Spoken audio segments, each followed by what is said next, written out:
So this is the IWM. It is the Russell 2000 ETF. There's a very deep options pool on the IWM, and today I'm going to show you how you can make $1,000.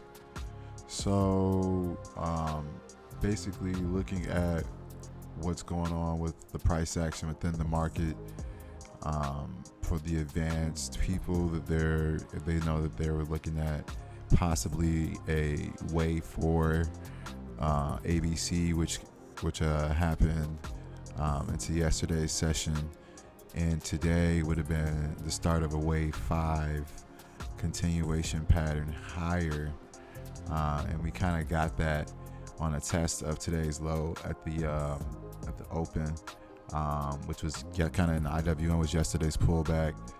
The SPYs, which is the S&P 500, those actually tested yesterday's low. So when they tested yesterday's low and they didn't break, that was your cue that it was a wave 5 higher. The ABC was fulfilled. We had the back and fill. Buyers came in. So what I was looking at yesterday, I bought IWM 187.50 options. I was short here, but I bought 187.50 options. Call options that expire on Friday.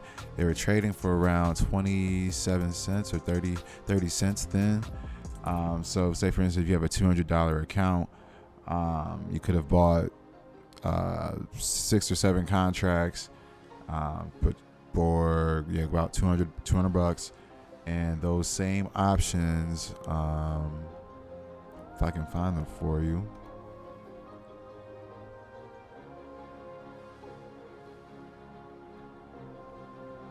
$187.50s, I believe.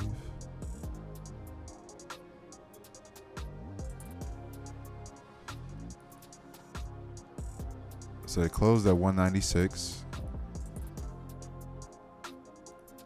and the high of those options was 210. So say for instance, you bought them for 30 cents and you sold them for $2, you would have booked $1,200 minus your costs. So you would have went home with about $1,000. This depends if you have 6 or 7 contracts. So the way you determine basically how that works in terms of your price target on the option. I mean, yesterday, like I said, we were kind of in the bigger structure of looking for higher. We had all of this base we built out when we kind of did not come back to the lows here in the IWM. And the IWM has typically been the leading index.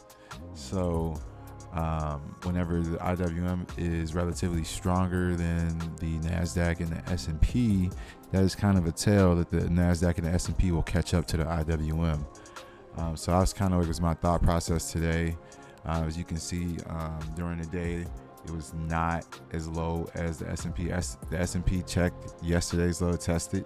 The IWM did not. So this is IWM's low from yesterday, and this is the IWM's low from today. But the SPYs did test yesterday's low, so that's why I was kind of like looking for the IWM to continue. I bought in yesterday based upon coming into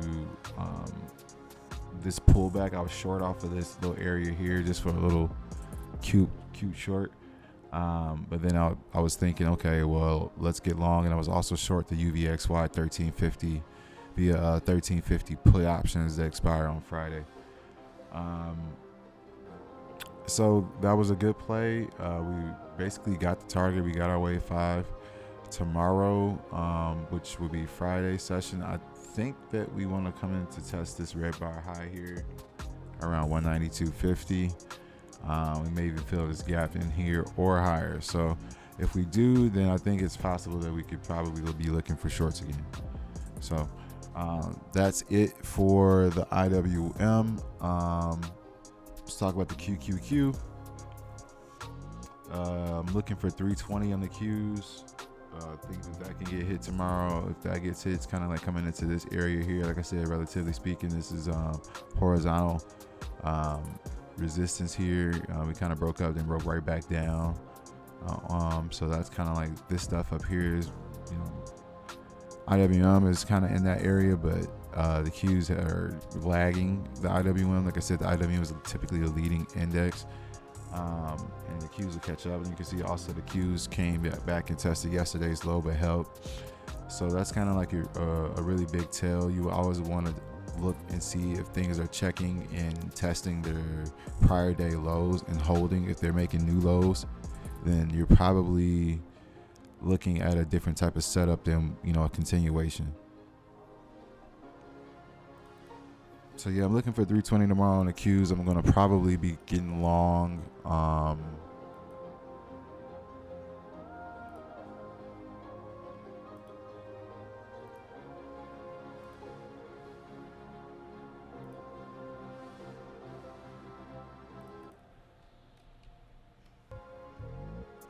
Probably going to be getting long the 320 call options that expire on Monday. They're trading around 80 cents at the close.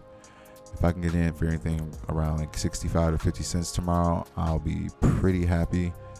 Well, actually, they were trading at, I'm going to get in at 321s because you can see the open interest here at the 322 is really high. So I think that we might want to tag 322. So I'll be happy with that, and I'll move out of those tomorrow, and then I'll be buying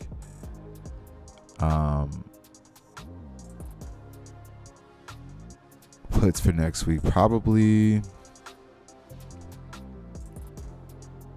end of week.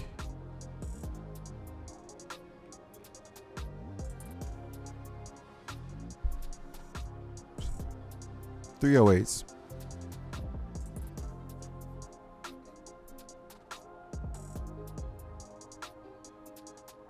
$308s would be a good strike for next week.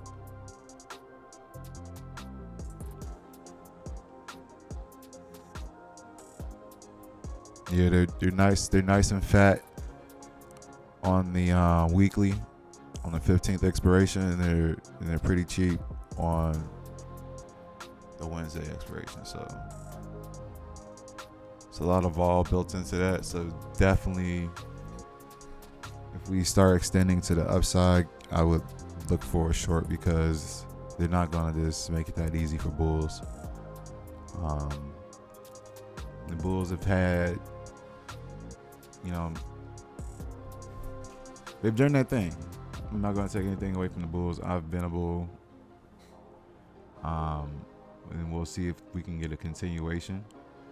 But right now, the setup is, you know, we got our ignition, consolidation, and we're going higher. So eventually we'll be able to fade it. I gave you the setup for the fade, and that's it. Thanks for watching. Like and subscribe.